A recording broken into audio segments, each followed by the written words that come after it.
All right, well, welcome back. This is the continuation of building the big gear. The last time I just showed how to build the basic blank. Now we're going to put some teeth on it and make it go. Anyway, I hope you enjoy. I'm going to make some mistakes. I'll try to point those mistakes out and maybe what somebody else could do differently than I did during the time that I'm showing this.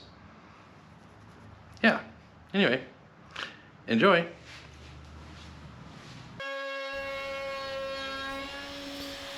So here's where we left off on the last video, me finishing up beveling all these edges. I got the saw set up to a certain number of degrees that should end up equaling the right amount of curve per piece divided by the number of pieces. I don't know. I think I just drew a line to the middle. I don't know. I really don't know what I did here. I'm just trying to get an even piece that's going to go around this thing. And you'll notice the big blinking red. That's me not having everything set level on my table saw. I'm really glad I didn't have it up against the fence, because that might have kicked back. Just moving it in a smidge to get it to be a little shorter on my next cut. And we'll take it one step at a time. One really good woodworking tip is you're going to run into problems. It's all about learning how to solve them. Another measurement. Looks like it's about right, so I'm going to keep going. And somehow that gap never made a difference. I never even noticed it in the parts. So where I'm setting these blocks of wood are in what I believe are going to be the base of the base of the teeth, and I'll be able to put teeth on after I get it rounded off. But right now I just want to make sure they make it around the whole world here.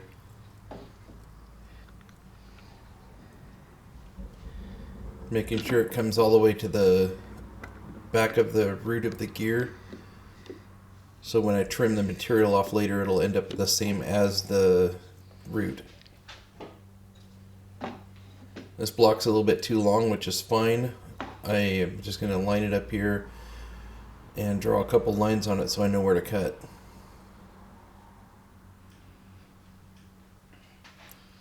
Just one here and one here. And I'm not going to cut it yet. I'm just going to mark it. I'm marking this for the depth of the dado stack that I'm going to try to run through here so that I can stick this block onto that root. I'm calling it root. I don't know. I don't know what it's called. But you know what? You know what I'm talking about. So I'm going to get this about in the middle. I know that this slot's going to be much wider than this dado's capable of. So I'm going to take it a little bit at a time.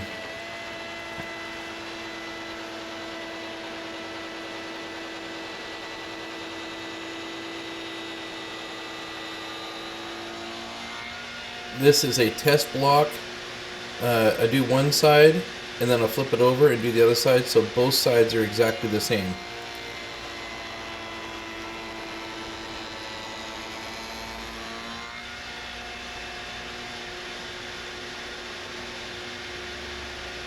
And what I mean test block is, it is the actual block, but I'm not doing all of them until I get this one done and know that it's going to fit well. And then I'll do the rest to match. Now I'm going to take it up a little bit higher to my mark.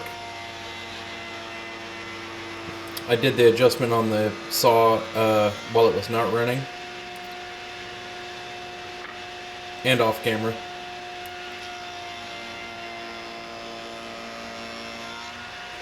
Alright. Let's give that a try. Hey, it fits on there just fine. Now if I just make the rest of them fit, that'd be great.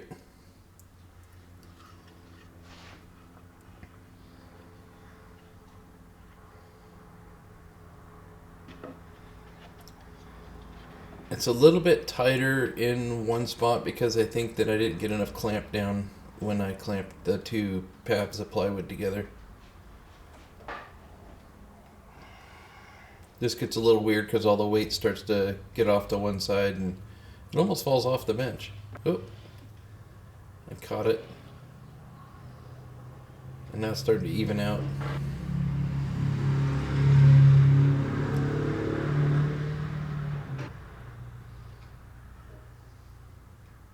Okay, now we're down to this last piece, and that's the one that I marked earlier. And oops, so glad I did not cut that. I'd be making a new one right now. I'm still not going to cut it. I'm going to glue all the rest of these things on, and then I'll get back to that one later. Now, I know that the bottom of this, or the top of this, the inside, I don't know what you call it. The two sides are going to be pinching the outside of the thing, and then the back wall here is not going to really be touching much. So I'm only putting a little bit of glue back there, but I really want to get it along the sides really well because it really is going to touch there.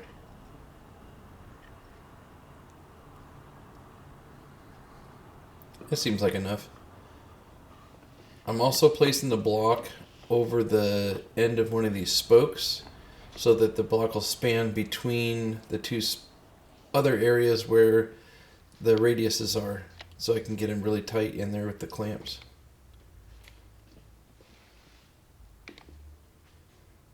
A couple of pin nails to ensure that it's not going to move anywhere while I use the clamps for the next piece. Now that I have all of these on here, I realize there's some gaps, but that'll get filled in later. So this block is going to be a little bit too long. It's great. I'll line it up here and be able to try to make one cut or several cuts to sneak up to this line.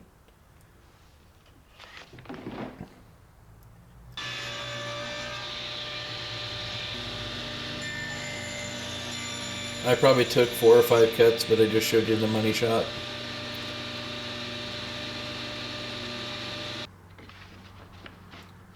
That fits super nice. I'm happy with it. Slap some glue on it. Get it in there. Tack, tack. And I'm using the best circle jig ever to draw a outside diameter line all the way around this so I can know exactly where I need to set my router. And I only want to take off minimum amount.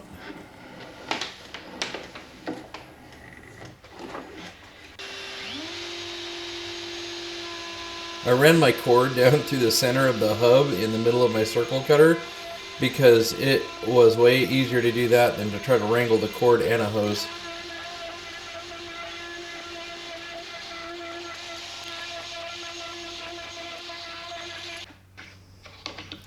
Okay, and I moved it in a little bit. And make another go.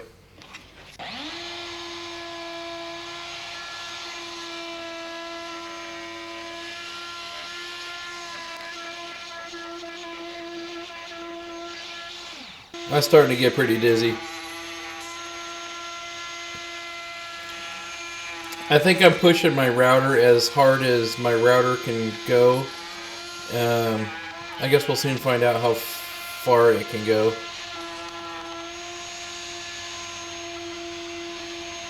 I think that's about as deep as that one's going to go. Let's try this thing. This is a really aggressive carbide bit. Flush trim bit, and it should do this, but it wasn't working very well, so I came up with something different. I mounted the hub to the table saw, and now I'm just going to run this thing through and around until I have no more material left. I've seen people do this on plywood, and it worked out really well. This is a lot thicker, and I realize it's going to be pretty different. But I think for the most part, it's working out pretty good. The little red lines on there are from the paint coming off the saw blade where the saw is not cutting. But again, I don't know that I really care about all that. I just want to get this material off. And I'm coming up about 1/4 of an inch per revolution. You can kind of start seeing the shape of the saw blade in the side of the parts that aren't getting cut. It's an interesting look.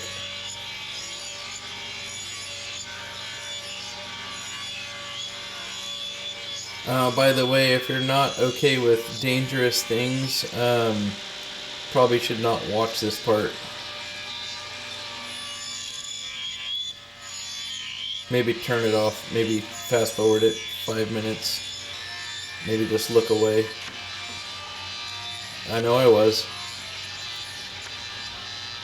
And right about now's when I had to go change out my shorts. I am staying about 2 feet away from the center of that blade, so those stuff is flying behind me, not at me.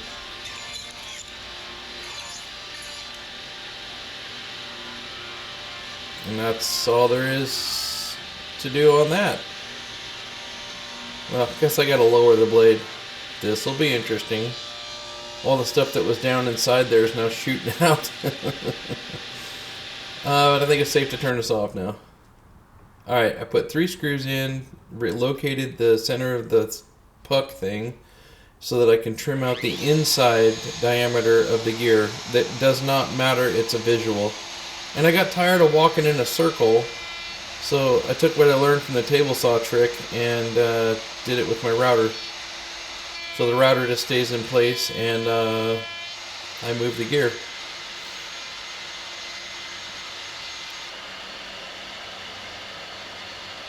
An adjustment in a little bit so that I can take more material.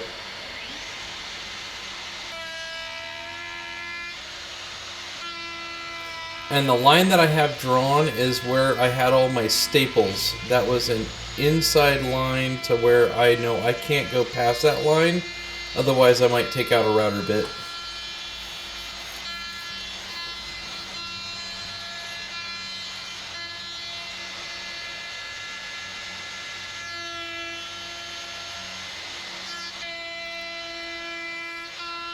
I believe that was the final pass. I only went down to the depth of the spoke because I didn't want to trim it, and I did nick it a little bit, but I can fill that in with some putty.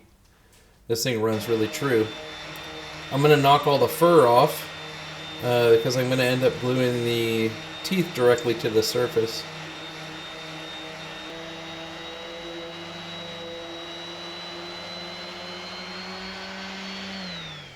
It doesn't have to be perfect, it just has to be not lumpy. Alright, so I bring my template back out.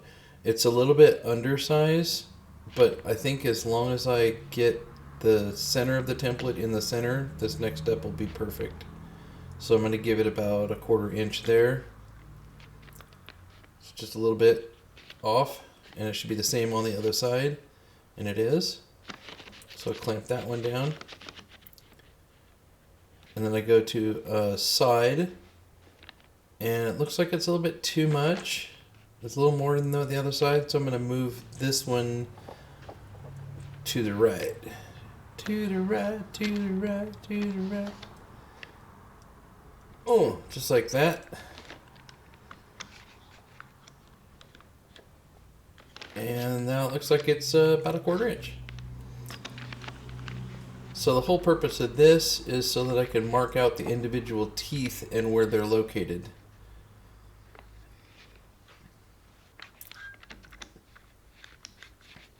And I've got this thing stretched 4 ways, so it should be pretty accurate. I'm just going to use a chisel and the palm of my hand.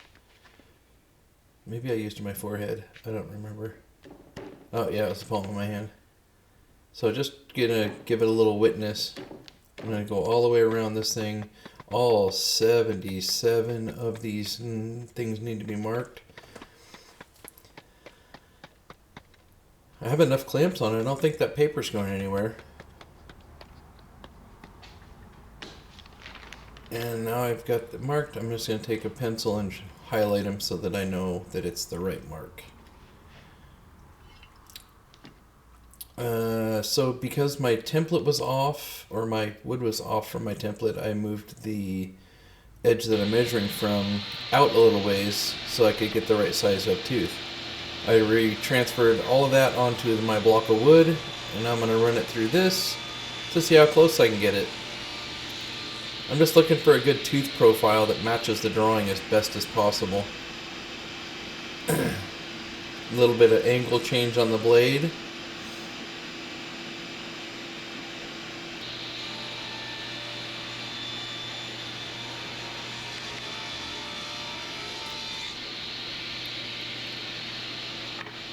Okay, put this through here and see how it compares to the drawing. This is the same exact size of the piece that's going to run through there, so I'm keeping everything uniform. This is just an extra chunk. The root looks good, same size. The tip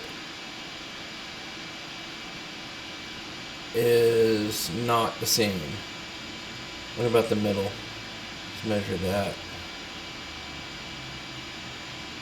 And looks pretty close. It could come in a little bit, so let's angle it in just a bit.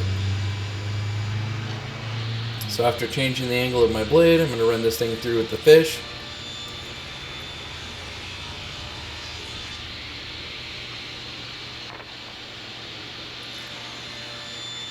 And match the other side.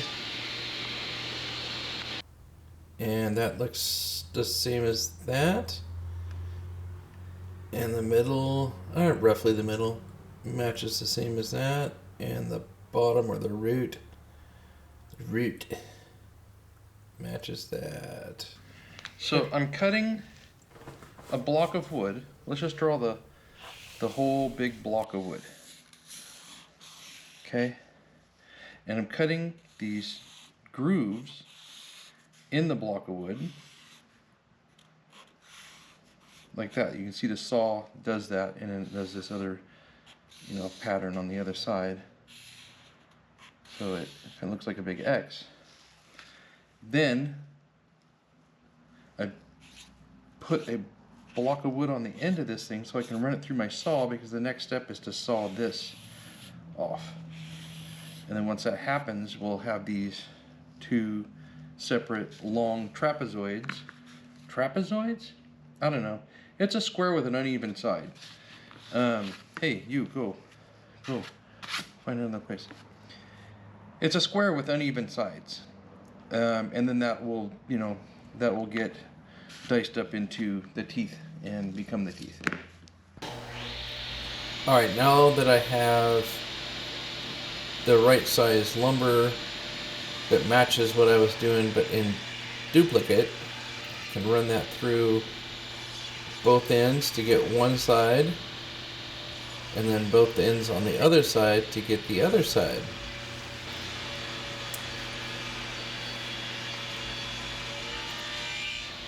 So now I have 6 pieces that I can make teeth out of, which I'm going to need most of them. Block of wood goes on to just keep all the pieces together once they get sawed. Sawn of the dead. So now I've already cut one side off.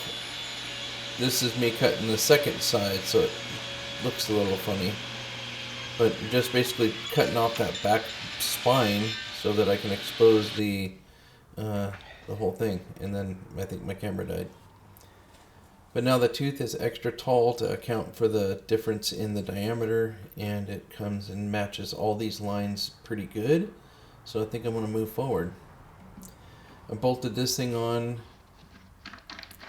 with a screw going through there so that it will hold that down. And then I'm just pushing my hand up against the side of the thing to wedge it in there just for a sample cut. The fence that I'm tightening there is really the main key. So I want to point out I'm going towards the camera with this cut. And then I measure it. And it's a wee bit off. So I make an adjustment off camera. And then I set it up this way and I push it through. This is one of those mistakes I was talking about. Now the bit load is going the wrong direction, and I just adjusted it to the middle coming at me and started feeding it through going the other way. And I realized that after I have made all of them. Lesson learned. The way you set it up is the way you should feed it, and now it doesn't be the same on both sides. That's okay. They're all the same, and I marked them so that they should end up being on the same side. And then I come over here, I finish up those lines to cross so that I can use this little rig. It has these little boards sticking out so it'll accommodate the radius, and clamp it to the side of the root.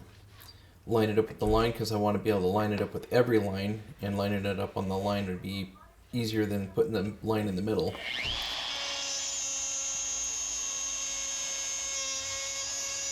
Yep, that's me taking a face full of sawdust.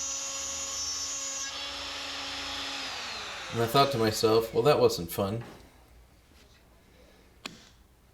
So let's move this thing over to the next line, line it up on the line. Now our spacing should be repeatable. And again, going away from myself, eating sawdust. At some point in time, I didn't enjoy eating sawdust anymore, and I started pulling it towards myself, and that's caused a problem. That caused about a 16th to an 1/8 inch difference in where the slots ended up.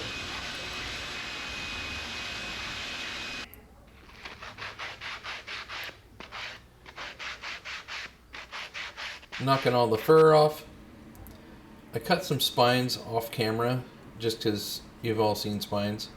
I'm just gluing them into the root, or into the root of the tooth. The root and the tooth combination. What do you call this? Like it's a root of the tooth going to the root of the gear. I guess that's where they contact. I don't know. Let's trim this nice and straight.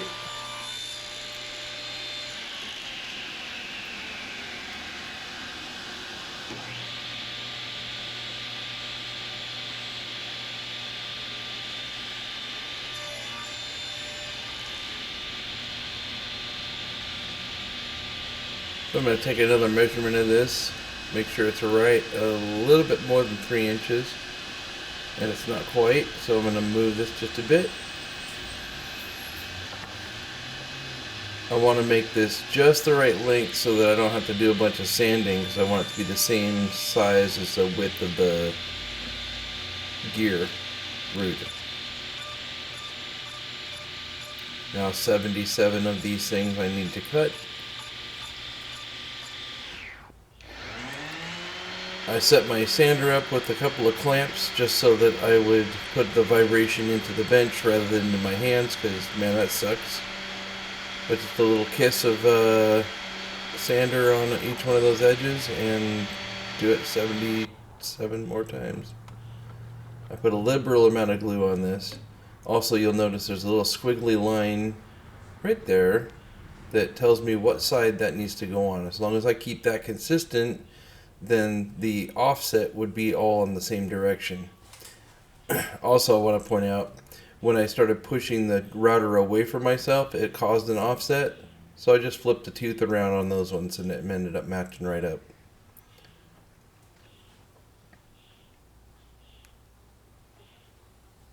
And the spine fits into that root pretty tightly, so it didn't really require any clamping.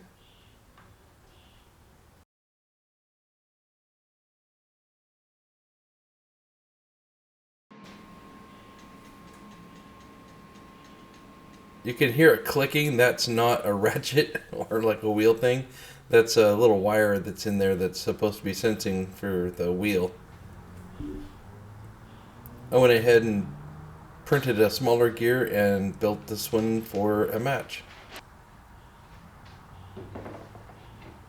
I want to be able to get the distance correct when I mount these on the wall, because I only want to mount them once. So I'm going to put them here and check the gear lash and get them tuned to where they will work with each other. Also, there's a sweet feature.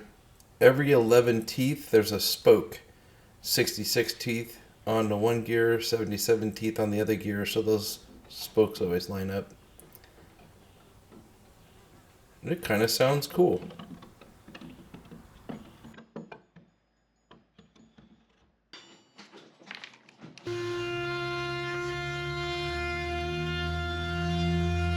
I'm going through this process right here sort of fast on camera because it's not the main part of what I'm doing here.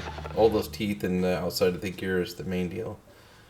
So I built a little French cleat to slide this thing down on. That way I can kind of adjust it left and right a little bit to get the exact lash that I want if I'm off a little bit.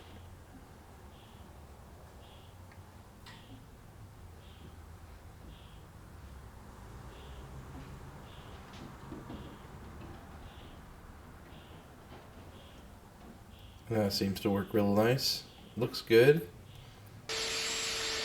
I set up a vacuum system to blow the dust into, and that seemed to work pretty good. It wasn't perfect, but it was better than not having it.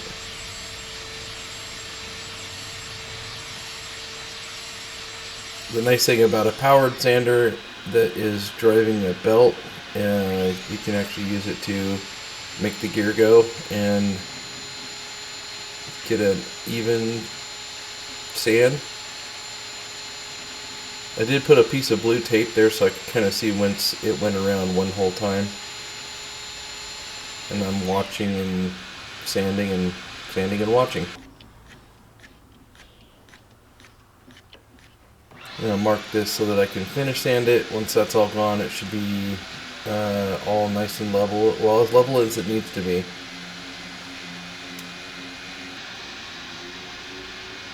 Knock off all the fuzzy parts from the plywood with the palm sander.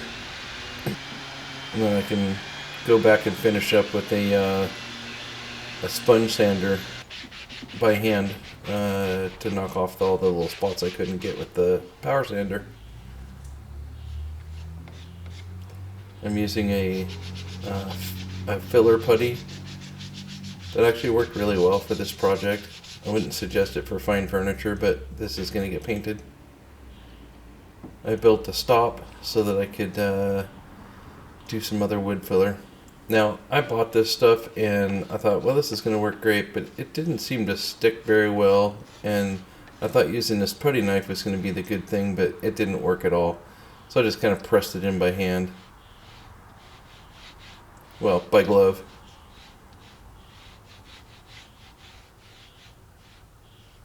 I think this is plastic. It's a plastic type filler. We go back and sand down all the little areas that got puttied. This was a lot of work. This is a very large gear. And I'm sorry that you can't see what I'm doing, but I am sanding. And now I am painting. This is just a primer. I wanted to make the gear look like it was brand new, but since this is going to be for a steampunk wedding, it needed to be a bit distressed, and my wife and I decided to do it in a way that would look good on our wall later on. So for right now, that's the base coat.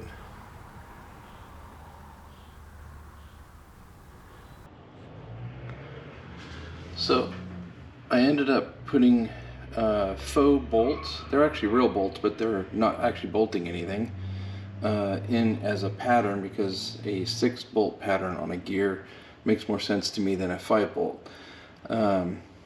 Also, the shaft sticking through is a wooden piece glued to the other piece that you guys saw earlier with the groove in it. The groove is to create kind of a tapered look so that it actually looks like a shaft coming through. Painting the gear in the white was the base coat. I wanted to be able to have some white bleed through here and there, and then I painted it black, painted the whole thing black, and then left areas in it that I could scuff off to get the white to kind of come through. We did a little bit of rust treatment to the edges of all the teeth, and I did like a chrome paint on the gear fronts, figuring if this is a running gear, those will probably be shiny, the rest of the gear will probably be rusty. But here it is, the full set. I attached a gearbox and a motor so this thing can run. Also have some lasers shining through magnifying glasses, and then down to a potentiometer. I don't think I can show this. Maybe I can. If I turn on the faucet and then rotate this, I might be able to show the gears starting to move. There we go. And then if you turn off the faucet, oops, got the right faucet. If you turn off the faucet, it'll stop the gear. When you turn it back on, it'll start the gear. But this is it in its fully functional running form. It's just a quarter or a half-inch rod going down to a stepper motor. Very large stepper motor, very capable of spinning this thing off its axis, but that's what we got. That's what we have. Hey, thanks for sticking around this long. It's a long video. If you saw the first one, you've been around for a while. Hopefully this video shows how to do something that's pretty cool. Other people have done it. I think Pask Makes made a really very similar gear. He was my inspiration to do this video and to do this gear. I made the gear, the set of gears for our wedding, which if you saw the first episode, you saw that my wife was gluing and doing some other things in the background. I am now married to her. I've been married to her for now 2 years, so it's been a while to get all this done. It is a lot of work. So if you could like it, that'd be great. If you don't like it, just hit the dislike. I don't care. Like that just helps me know whether or not. No, it just helps the algorithm, I guess. You push like, you push dislike, and it's like, hey, there's activity. Make some comments. Talk to me. Tell me how, ooh, that was dangerous, dude. You shouldn't have done that. I'm good with that. I'm totally good with that. Troll me. I don't care. It'll be fun. Anyway, if you want to see other videos, you can go to this thing. If you want to see other videos, other videos, you can go here and just enjoy. Have some fun looking at other stuff on YouTube. Or you know what? Go out and make something. Put it on YouTube. And, you know, see if I can find it or like it and subscribe to you. Anyway, you guys have a good one.